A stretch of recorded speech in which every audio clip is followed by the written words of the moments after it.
look at that silver fox. So distinguished, so sophisticated. Wow. But what if I told you that this guy was a millennial? It's true, just barely. According to Joe, he started going gray when he was 16. By 22, he was pretty much totally gray. Why does that happen? And why does hair turn gray in the first place? There's something about a silver fox, if you can pull it off. When I got rid of my gray hair, I wanted a natural look. But many people hate the idea of going gray. There's an entire industry built around fighting it. It's like you took off 10 years. And in just 5 minutes.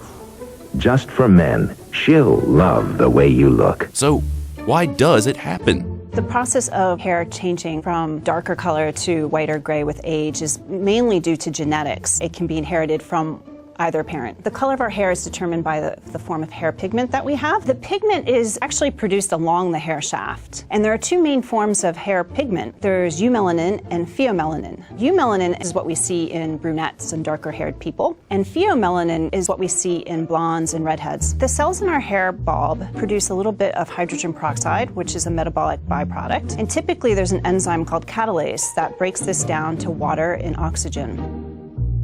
But as we age, there's declining levels of catalase, and this allows the buildup of hydrogen peroxide in the hair bulb, which damages and destroys the melanocytes, or the pigment-producing cells of our hair. So I wanted you to take a look at my colleague, Joe, here.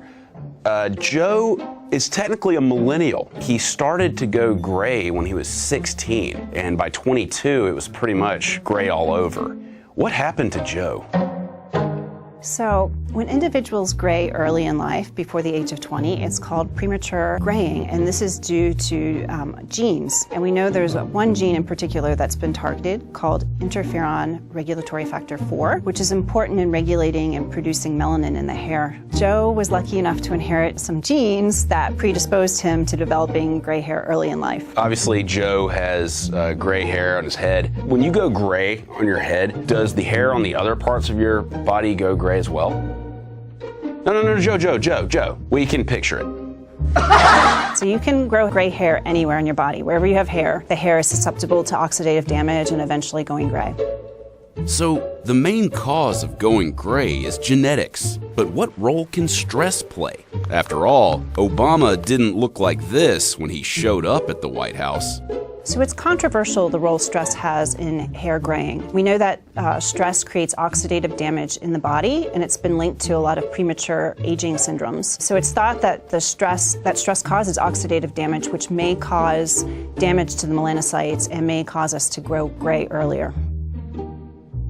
We know that smokers tend to go gray more so than the general population. And again, it's felt that it's probably due to the oxidative damage that smoke causes and how it affects the pigment-producing cells in the hair. I think eating a well-balanced diet, so you make sure that you don't develop any nutritional deficiencies, that's another thing that can be done. And modulating your stress, that's another thing you have control over, which over time can cause oxidative damage and again, make you prone to potentially more gray hair. 记得订阅我们的频道哦。